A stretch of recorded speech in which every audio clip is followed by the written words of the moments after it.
Hey, good morning. Good morning, Welcome to my Sri. channel. Welcome to my channel, collaborating with senior leaders and eminent personality on environmental, social, and governance. Today we have Sandeep Singh with us.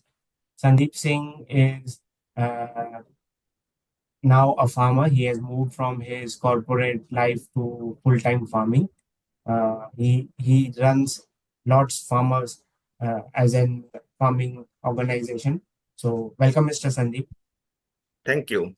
Thank you, Synergy, for welcoming me to this session. So today we will have this conversation in Hindi to reach the Hindi audience. So नमस्ते संदीप जी, आपका बहुत बहुत स्वागत।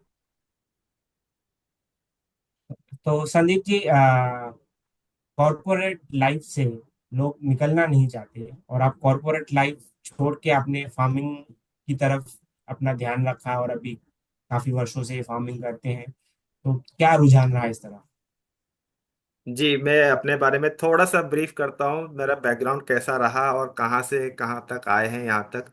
तो मेरी पढ़ाई जो है, बेसिक क्वालिफिकेशन मैकेनिकल इंजीनियरिंग में हुआ। तो इंजीनियर के साथ फिर बाद में मैं जॉब करता था। फिर आगे जाके लाइफ में मैंने एमबीए किया। आईआईएम बैंगलोर का पास आउट हूँ। तो कॉर्पोरेट लाइफ में भी काफ़ी साल निकाला मैंने। तो काफी अच्छा एक्सपीरियंस रहा वो सब। कोई शिकायत नहीं है उस लाइफ में। लेकिन एक जो मुझे कमी लगी कि आज के सोसाइटी में जो समय जो चल रहा है, तो कि हमारे सोसाइटी में अच्छा खाना एक रिक्वायरमेंट है, सबकी रिक्वायरमेंट है। कोई भी प्राणी हो उसको खाना चाहिए, पर खाना कैसा होना चाहिए। जब मुझे ये सब पता चला तो फार्मिंग के बारे में, तो मैंने स्टडी करना चालू किया, रिसर्च किया। तो पता चला कि स्पेशली जब जो लोग गांव में रहते हैं, गांव खेड़े में रहते हैं यहाँ पे, तो वो मिट्टी के साथ जुड़े हुए काफी, और उनका खाना जो है कुछ अलग किस्म का रहता है। और जो शहर के खाने खाने के सामान जो आता है शहर में, वो कुछ और किस्म के होते हैं। Commercialised and industrialist farming. तो ये जब समझ में आया तो मुझे एक रियलाइजेशन ऐसा हुआ कि यहाँ पे एक जरूरत है, और यहाँ पे अच्छे लोगों की जरूरत है। खाना उगाना बहुत सबको सरल लगता है कि जमीन पे बीज फेंक दो, पानी सींच दो, तो पौधा आ जाएगा, फल देगा। ऐसा नहीं है। और जैसे जैसे हम इसमें अंदर जाते रहेंगे ना, तो हम देखेंगे कि अलग अलग किस्म के फार्मिंग होते हैं। जैसे अभी तो नया जमाने की टेक्नोलॉजी के साथ एरोपोनिक्स, एक्वापोनिक्स, हाइड्रोपोनिक्स, ये सब न्यू इन्वेंशंस है। पुराने अगर थोड़ा सा पीछे जाएंगे तो हम ऑर्गेनिक फार्मिंग के तरफ हम नजर डालते हैं। तो ऑर्गेनिक फार्मिंग कैसे आया, क्यों आया, ये जब स्टडी करेंगे तो आपको पता चलेगा कि हमारा खाने में बहुत सारा बदलाव हो चुका है। और हम अभी जो प्रेजेंटली जो एंजॉय करते हैं शहर में, उसमें काफी न्यूट्रिएंट्स होते ही नहीं है। तो एक तो न्यूट्रिशन की कमी, और दूसरा है कि सीड्स, ये भी एक टॉपिक इटसेल्फ है। सीड्स, अलग अलग किस्म के सीड्स होते हैं। और आजकल तो सीड कंपनियां भी बहुत सारे बन चुके हैं। लेकिन जो नेचुरल जो सीड आते थे पहले जमाने में, वो हम सुनते हैं नाना नानी के जुबान से सुनते हैं कि हमारे समय में तो बैंगन ऐसा होता था, हमारे समय में तो परवल ऐसा होता था। पर आजकल वो बाजार में मिल नहीं रहा है, वैसा स्वाद ही नहीं आ रहा है। तो ये सब जो कहीं ना कहीं हमको सोचने पे मजबूर कर देता है कि आप जब तक आपकी धरोहर को बचा के ना रखे हैं, और उसको आगे जनरेशन के लिए आप अगर उसको बचा के नहीं रखते हैं, सो हम कहीं ना कहीं कुछ गलतियां कर रहे हैं। तो मेरा एक टारगेट मैंने अपने लिए लिया कि फसल और नस्ल, ये दोनों पे मैं काम करूं। जहां पे मेरी समझ थोड़ी सी बेटर है, तो पे मैं उसको सदुपयोग करूं। तो with that intention, to save the फसल नेक्स्ट जनरेशन, फसल एंड नस्ल, टू सेव द नस्ल future generation, so we started this farming. I stepped into this farming field. और सफर इतना स्मूथ नहीं रहा, क्योंकि मेरा बैकग्राउंड, अगर आप फैमिली बैकग्राउंड तो जानेंगे, तो ऐसा मैं बताऊंगा कि मेरे फोर फादर्स कभी ना कभी फार्मिंग किया करते थे। But my father use to be banker in Reserve Bank of India. तो मैं शहर में पला बढ़ा, तो कहीं ना कहीं फिर बीच में डिस्कनेक्शन हो गया मिट्टी के साथ। और मेरे इसमें कभी आया ही नहीं है सब्जेक्ट, कभी मैंने सोचा ही नहीं था। जब समझ आई तब मैंने रास्ता बदला। इस तरह से फिर मैं फार्मिंग में आया। अच्छा। तो जैसे आपने कहा फसल और नस्ल दोनों ऑर्गेनिक फार्मिंग से जुड़े हो, तो ऑर्गेनिक फार्मिंग में जैसे बहुत सारे हमने देखा है नॉन जीएमओ सीड्स लोग यूज करते हैं कि अच्छा रहेगा, लेकिन ऑर्गेनिक फार्मिंग में आपने जैसे बताया कि वैसे नहीं है सीड्स। आप नेचुरल तरीके से जो एग्जिस्टिंग फल हैं या वेजिटेबल्स हैं जो भी, जिस जहाँ से सीड आ सके उन्हीं को आप यूज करें। जी जी तो जी थोड़ा इसके ऊपर भी आप बताएं। जी। फिलहाल जो फार्मिंग करते हैं, हम बेसिकली मेथडोलॉजी पे हम फोकस है। और सीड्स पे शायद मुझे पूछेंगे तो मैं कहूँगा कि 25-30% पे काम चल रहा है। आगे उसको और बढ़ाने का विचार है। देसी सीड्स जो है आज के जमाने में लुप्त हो चुके हैं, गुप्त हो चुके हैं। कहीं पॉकेट्स में कोई ट्राइबल एरिया में अवेलेबल हो रहेगा तो रहेगा। तो उसको एक्सेस करना, उसको लाना, और फिर शहर में उसको आज मास प्रोडक्शन करना एक बहुत ही ऑल टुगेदर डिफरेंट गेम है। क्योंकि जैसे मैं आपको एक समझाऊं। कोई कोई की देसी चीज बीज जो है और उसके जो सब्जी आती है, it is hard to chew, और उसमें न्यूट्रिशन डेंसिटी भी बहुत ज्यादा रहता है। सभी लोगों को पसंद नहीं आता है क्योंकि our taste bud have also changed, have been altered more towards preference to sweetness. सब चीज में लोग स्वीटनेस ही ढूंढते हैं। नींबू में भी स्वीटनेस ढूंढते हैं, इमली में भी स्वीटनेस ढूंढते हैं। ऐसा नहीं है, प्रकृति में 6 रस होता है, 6 किस्म के रस होते हैं। और उसका बैलेंस्ड फॉर्मेट में जो प्रकृति आपके सामने प्रेजेंट करता है, in forms of different fruits and vegetables, तो सबके 6 प्रकार के स्वाद आने चाहिए आपके सब्जी में। तो ऐसे बीज आप चुन के लाए कहीं से, जो जिस जो कभी आसपास पॉलिनेशन जो प्रक्रिया है उसमें कहीं बाजू के खेत से तो कोई नहीं कोई दूसरा सीड लगा है, आपके सीड खेत में कोई दूसरा सीड पॉलिनेशन में चेंज हो गया हो। तो बहुत ख्याल रखना पड़ता है। तो इसलिए मैं कह पाऊंगा कि अभी हम जो फार्मिंग करते हैं उसमें सिर्फ 25 से 30% भी देसी बीज का प्रयोग हो रहा है। बाकी जो है वो commercially available open hybrid seeds है। तो ओपन हाइब्रिड सीड्स का मतलब है कि वो उसमें कोई जीएमओ ऑल्टरेशन नहीं हुआ है, लेबोरेटरी में कुछ नहीं हुआ है। जो हुआ है कोई नेचुरल पॉलिनेशन ओपन फील्ड में, बाजू के खेत से पॉलिनेशन होके हो गया है। तो वहाँ वो वाले बीज हम अभी भी यूज कर रहे हैं। ग्रेजुअली हमारा इंटेंशन है कि धीरे धीरे धीरे धीरे करके, मेरा एक स्टडी है, पर्सनल एक्सपीरियंस से, मुझे कोई भी सीड हम लेके आते हैं देसी सीड, उसको मार्केट में उतारने के लिए 3 साल लग जाते हैं। पहले तो थोड़ा सा सीड्स कहीं से लेके आऊंगा, उसको अपने जमीन पे लगाएंगे, यहाँ पे देखेंगे अपने वातावरण और मिट्टी के साथ वो सूट हो रहा है कि नहीं।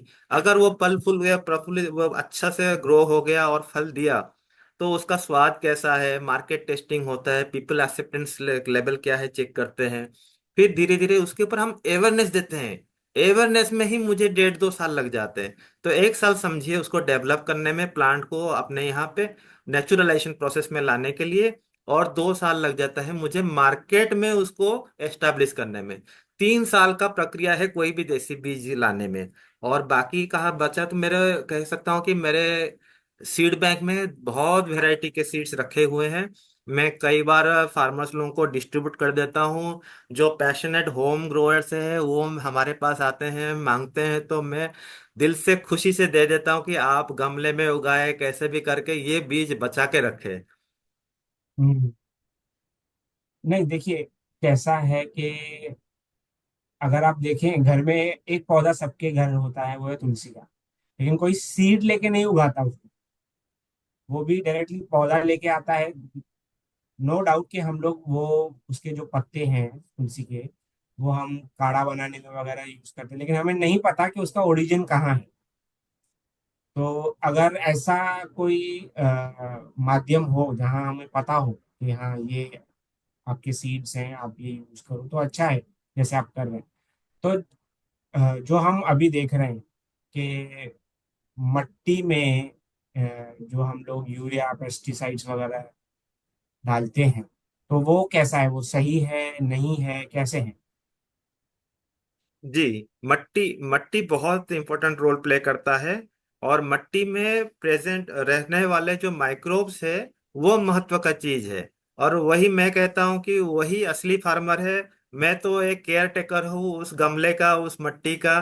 तो उस जीवाणु को बचा के रखने के लिए जो जो सामान चाहिए, अगर आप मिट्टी में वो इंश्योर करते हैं, तो आपका जमीन और मिट्टी जो है निश्चय आपको रिजल्ट देगा।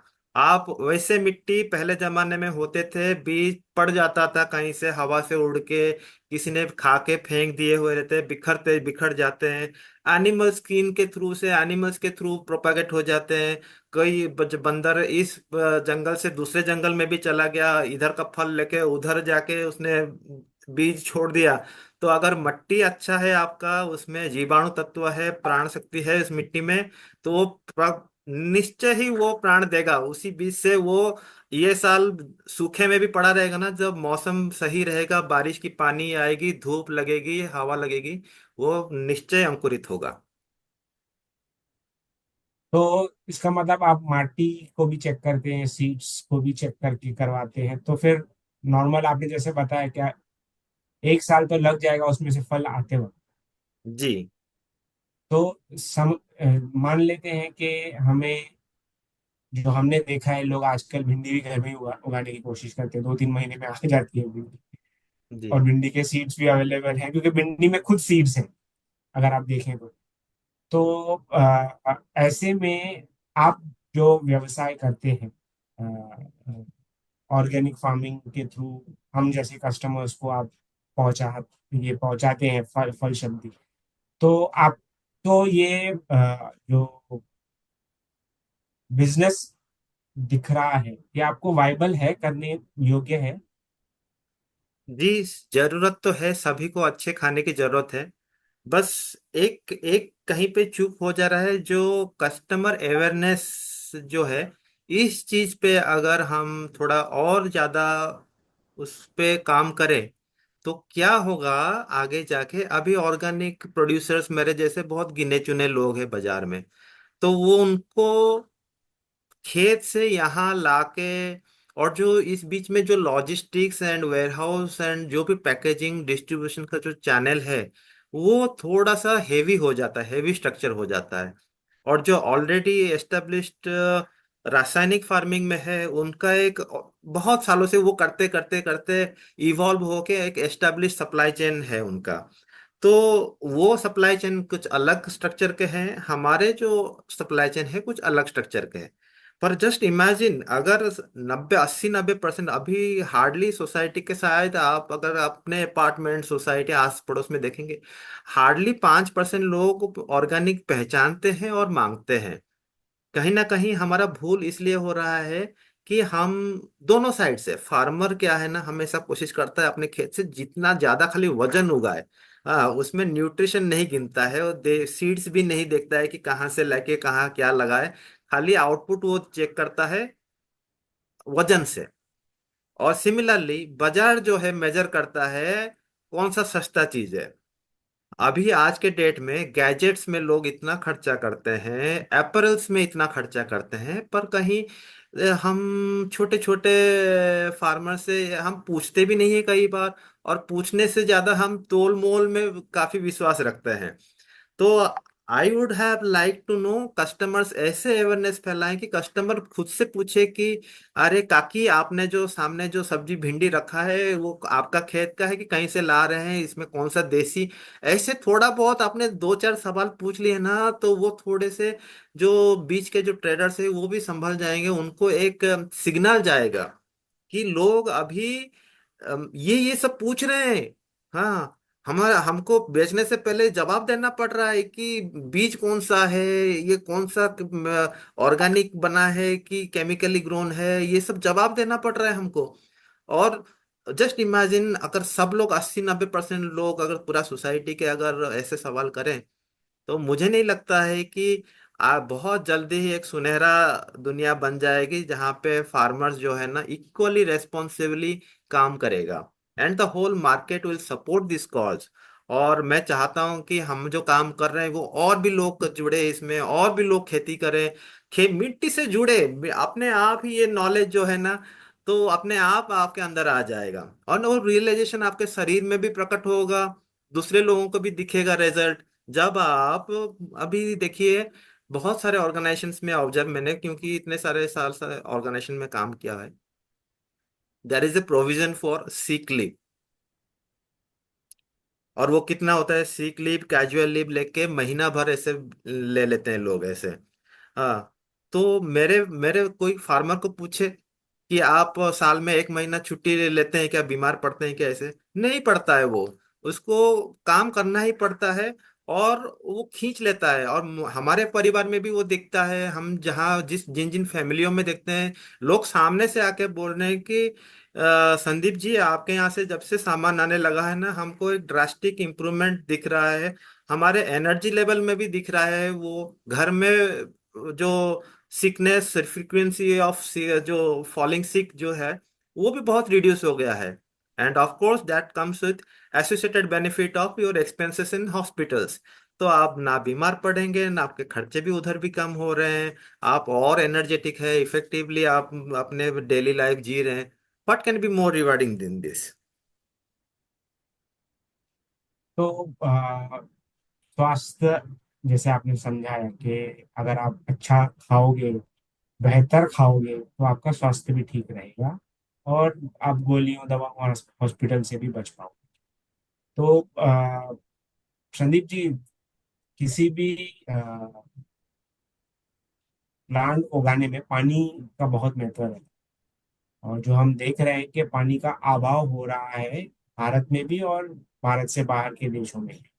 तो आप कैसी टेक्निक्स यूज करते हैं कि वो पानी के अभाव से संभला जाए? जी, पानी के विषय पे सरकार, साइंटिस्ट एंड सब लोग बहुत चिंता कर रहे हैं।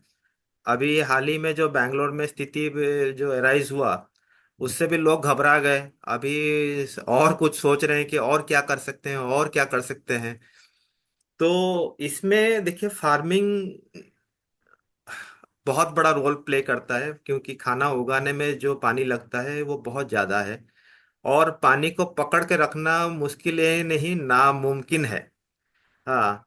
तो पानी या तो बाष्पीकरण से ऊपर चला जाएगा, या जमीन के नीचे चला जाएगा। तो हम जो है ना, बहुत इसमें सोच ऐसा लानी है कि इसको कौन पकड़ के रख सकता है। मैं कहता हूं, मेरा उत्तर रहेगा roots. Root system and humus. एक ह्यूमस करके चीज है मिट्टी में। अगर आपका कार्बन कंटेंट मिट्टी में सही है, तो वो ऑटोमेटिकली मिट्टी में जो ह्यूमस बनता है, वही ये पानी को अच्छे तरह से पकड़ के रख सकता है।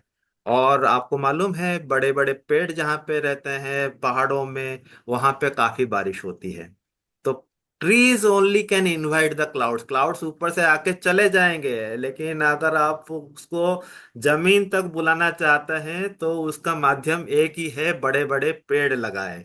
और पेड़, अभी हम जंगल जंगल में देखते हैं कि सब कुछ ऑटोमेटिकली हो रहा है। वहां तक पे तो ना कहीं Israeli technology of drip irrigation लगा हुआ है, ना कुछ लगा हुआ है। तो वो पानी कहाँ से आ रहा है? इतना रिमोट पहाड़ दिखते हैं, जंगल दिखते हैं, मतलब कहीं आप घूमने जाते होंगे, देखते होंगे पहाड़ों में। आप वहां पे तो सवाल नहीं करते हैं कि यहाँ पे कौन सा टाइप का इरिगेशन लगा हुआ है। So they they have their innate capability to hold the water, surface water and atmospheric water also. And this can happen only through growing trees and more of trees. तो हम उसको जब हम farming में एक सो कॉल्ड, अगर मैं देखिए स्वार्थी हूँ, बिजनेसमैन हूँ, तो थोड़ा स्वार्थ भी है मेरा इसमें। तो पर मैं जंगली फार्मिंग करता हूँ, यानी कि कुछ मेरे उद्देश्य है जिसमें है फल, अच्छे फल भी आए। ऐसा पेड़ जंगल तो नहीं खड़ा कर सकता, अभी मेरा एजेंडा में नहीं है। जंगल प्रेमी भी लोग रहते हैं सोसाइटी में, उनके साथ भी काम करता हूँ। पर मैं जहाँ पे काम करता हूँ ना, मैं I encourage more of horticulture farming. Horticulture ऐसा है जहां पे आपको एक पेरेनियल सिस्टम बनाया जाता है। उसका स्ट्रक्चर जो है ना, फलों के पेड़ लगे हुए रहेंगे, उसके बीच में आप इंटरक्रॉपिंग ले रहे हैं, annuals and by annual seasonal सब्जियों का। पर आपका एक पिलर खड़ा हुआ है, पिलर ऑफ दिस फार्म, जो मैं सिस्टम बोल रहा हूँ, समझाने की कोशिश कर रहा हूँ, उसमें ट्रीज ही मेन आपके पिलर्स होते हैं। तो और बड़े पेड़ हैं तो उसका नीचे का रूट स्ट्रक्चर भी वैसे ही काफी वास्ट एक्सपेंसिव रहते हैं। And this roots actually feed the microbes. हमें लगता है कि एक तरफ से मैं कह रहा हूँ कि माइक्रोब्स अच्छा रहेंगे तो पेड़ अच्छा उगेगा, पर आप सोचिए दिन रात वो पेड़ जो आया ऊपर जो बढ़ रहा है, उसके पत्ते सूर्य का प्रकाश ग्रहण करके जो एनर्जी को कन्वर्ट करके जो मॉलिक्यूल्स बना रहे हैं, फूड बना रहे हैं, वो हमारे विज्ञान की किताब में लिखा है वो आपके पत्ते में रहेंगे, स्टेम्स ब्रांचेस बनेंगे, फल देंगे, फूल देंगे। लेकिन उससे ज्यादा वो रूट्स में भी सप्लाई करते हैं किनको? सिम्बायोटिक रिलेटेड, उस रूट्स में जो माइक्रोब्स आसपास रहते हैं ना, उनको भी पौधे खिलाते हैं। They are so generous. And उसी सिम्बायोटिक रिलेशनशिप जो आप मेंटेन करते हैं, तो आप समझेंगे कि बिना माइक्रोब्स का पेड़ उगेगा नहीं, और पेड़ उगेगा तो फिर वो माइक्रोब्स को भी रखेगा, होल्ड करके रखेगा। उसके बीच में आप थोड़ा बहुत टाइम आप पेरिनियल जो एनुअल सीजनल सब्जियां ले ले लीजिए, सब खुश। अच्छा, तो इसीलिए वो हॉर्टिकल्चर के थ्रू ये माइक्रोब्स को संभाल के आप पानी को स्टोर कर लेते हैं और उसके थ्रू आप ये करते हैं पानी। जी जी संदीप जी, और एक जिज्ञासा है कि नॉर्मली लोग या जो भी पैकेज करके हम सामान भेजते हैं, जैसे आपके यहाँ से हमारे यहाँ से जब सामान आता है, तो आप जो बैग्स भेजते हैं, जी they are not plastic bags but the regular bags that can be recycle. तो उस उसको लेके आपकी क्या सोच है? जी जी देखिए, हम फार्मिंग, पहले जमाने में फार्मिंग होता नहीं था। Man use to be very nomadic in nature, और वो इकट्ठा करता रहता था, बटोरता रहता था, जंगल से जंगल घूमता रहता था। जब से ये एग्रीकल्चर और फार्मिंग का सिस्टम स्टार्ट हुआ, इंसान को एक दिमाग में आ गया कि हम यहाँ पे उगा सकते हैं, यहीं पे गांव बसा लेते हैं और यहीं पे करते हैं। तब से डिस्ट्रक्शन ऑफ एनवायरनमेंट शुरू हो गया। Okay, so farming is partly also responsible for it. Okay, पर अच्छा फार्मर जो है ना, ये बात समझता है। वो डेली पूजा करके फार्मिंग करने जाता है। एक है तो प्रणाली ऐसा है, अग्निहोत्र नेचुरल फार्मिंग। हाँ, तो काउ बेस्ड नेचुरल फार्मिंग, अग्निहोत्र नेचुरल फार्मिंग, योगिक फार्मिंग, आप कोई भी बड़े स्पिरिचुअल ऑर्गेनाइजेशन में देखें, ये बात को उन्होंने समझ लिया है कि पर्यावरण से हम इतना कुछ ले रहे हैं, दे नहीं रहे। तो वो ये लोग सब प्रयास कर रहे हैं कि कैसे मिट्टी को वापस कुछ दे सकें। तो उन्होंने अलग अलग प्रणाली से, मेथड से उसका कुछ तो मिटिगेशन कर रहे हैं। ठीक है, अभी हम जब प्लास्टिक की बात कर रहे हैं, तो packaging is a requirement when you come to the market society. तो अभी सिटीज तो खेत से बहुत दूर कहीं ऐसे कॉन्सेंट्रेटेड रेसिडेंशियल कॉम्प्लेक्सेस में हम रह रहे हैं। तो पैकेजिंग एंड हैंडलिंग के लिए ये सब जरूरी है। पर हमको ये ध्यान में रखना चाहिए कि जनरली मैं एनकरेज करता हूँ 3R। रिड्यूस करें आप अपने प्लास्टिक यूसेज, रीयूज करें और रिसाइकल करें। तो हम देखें कि हमारे पैकेजिंग बिजनेस में इतना पैकेजिंग मटेरियल लगता है, तो हमने ये दरख्वास्त की सारे कस्टमर्स को, हमने के अपील किया कि कृपया आप ये बैग फेंके नहीं, कूड़ेदान में ना डालें। आप हो सकते तो अपने घर में रीयूज करिए, कुछ नहीं तो इसको संभाल के सब्जियां निकाल के वापस रख लीजिए। 10-12 पैकेट हो जाएगा ना उसका, फिर मुझे हमको खबर कर दीजिए। हम हमारा में से कोई एक आदमी अगले ऑर्डर के साथ आपके यहाँ पे जाएगा, और वो सारे पुराने पैकेट्स इधर ले आएंगे। हम रीयूज करते हैं, and nobody seems to be bothered about कि आपके घर का पैकेट मेरे घर में आ गया है कि उसका। दे आर प्रॉपरली, सारे लोग इक्वली रेस्पॉन्सिबल है इस पूरे लिंकेज में। And I am so happy customers have appreciated us for this initiative also. कि हमारा एक तरफ देखिए, हमारा भी कुछ खर्चा जो हम नए नए पैकेट खरीदने में लग लग जाता, तो वो भी बचे, है ना। पर्यावरण भी बच गया। हाँ, हम तो क्या कर रहे हैं, प्लास्टिक्स क्या करेगा आगे जाके, देख रहे हैं जो टीवी में देख रहे हैं, it is like laminating the whole earth. ना ऊपर से पानी अंदर जाएगा, ना नीचे के माइक्रोब्स हवा ले पाएंगे।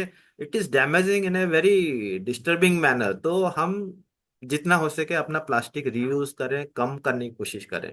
ये यही मेरा प्रयास रहा है। जी। मैं ये अच्छी सोच है कि रीयूज करें, रिड्यूस करें, यूज करें और रिसाइकिल करें, 3 आर जैसे आपने बताया। और सब कॉर्पोरेट्स भी इस दिशा में सोच रहे हैं to use this 3 R concept. तो आप अभी अपने जो आपके कस्टमर्स हैं उनको क्या संदेश देना चाहिए? मैं इतना रिक्वेस्ट कर सकता हूँ मेरे कस्टमर्स को, आपके माध्यम से मैं ये मैसेज सभी को देना चाहता हूँ कि कृपया आपकी हेल्थ और जो खाना वो अपने कंट्रोल में लीजिए पहले। आपके स्वास्थ्य आपके हाथ में है, ये समझ लीजिए। और ये तो एक बहुत एक शुरुआत है। अब आप जब समझेंगे कि एक पेड़ एक फल देने के लिए धूप में खड़ा है, हाँ, पानी ग्रहण कर रहा है, वायु से, वातावरण से जो भी गैस एक्सचेंज कर रहे हैं, वो सारा एक प्रक्रिया है। इट्स अ साइंटिफिक, इसमें साइंस है। वो साइंस को अगर आप समझ लेंगे तो आपके स्वास्थ्य भी नेचुरली वे में बहुत अच्छा बेहतर हो जाएगा। सिर्फ ऑर्गेनिक खाने, हम तो है ही ऑर्गेनिक चीजें प्रोवाइड करने के लिए, पर आप कुदरत के साथ जुड़े, मिट्टी के साथ जैसे जुड़ रहे हैं तो ऐसे सूर्य प्रकाश, सूर्य देवी देवता के साथ भी जुड़े। Every day have some sun exposure on your body. Okay, go to some natural pond and no, take a dip in that water, you'll feel so refreshed। And वो उस वेकेशन में जो एनर्जी जो आपको आएगी ना अंदर, तो वो एनर्जी आपको ऐसे खाली घर बैठे टीवी देख के ऑर्गेनिक खाने में नहीं आएगा। So one has to take control of their own health. इस विषय पे जरा सोचिए।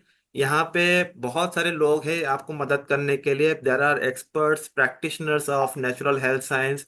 गो and find them out. Guru जो है ना, जो असली गुरु है वो कहीं पहाड़ों में, जैसे कहते हैं ना कि वो जाके ध्यान मग्न कर रहे हैं, ध्यान कर रहे हैं, वो कर रहे हैं। Go to this gurus। I also have many gurus in farming। Similarly, you have to find your guru। And also you have to find like minded लोग। एक कम्युनिटी बनेगा ना तो आपको हेल्प रहेगा। अच्छा खाना कहाँ से आता है, कहीं ना कहीं हमारे बारे में आपको कहीं ना कहीं से माध्यम से आया रहेगा। कहीं सोशल मीडिया से आया रहेगा, या आपके एक पड़ोसी ने बताए होंगे, जिक्र करें। बिकॉज कहीं ना ये लिंकेज है ना। तो आपको ये लिंकेज और आगे बढ़ाना है, ना कि खाली फूड को रिलेटेड, स्वास्थ्य को लेके जाएंगे, आगे लेके जाएंगे ना। You will find the right path for yourself. And the gurus are already there, I am telling you. आप ढूंढेंगे तो आपको सब मिल जाएगा।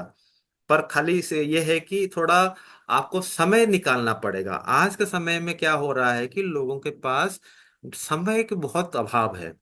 तो टेक ए ब्रेक, थोड़ा सा आपस में पड़ोसी के साथ, फ्रेंड्स के साथ अच्छे ये डिस्कशन जब शुरू करेंगे ना। एक एग्जांपल बताता हूँ। घर घर में आजकल कॉन्स्टिपेशन हो रहा है, but we don't no feel it easy to connect with our own friends and discuss this nasty topic of constipation. Why so? If he is a friend, I should be able to open up my and discuss these things with him also, no? सो यही request है मेरा कि आप question करना शुरू करें। Answer खुद ब खुद आपके सामने नजर आ जाएगा। सही सही कहा आपने कि सवाल करना शुरू कीजिए तो जवाब खुद ही मिलते जाएंगे। तो thank you Sandeep ji. Thank you. If you like this video, please subscribe my channel, share your comments, like.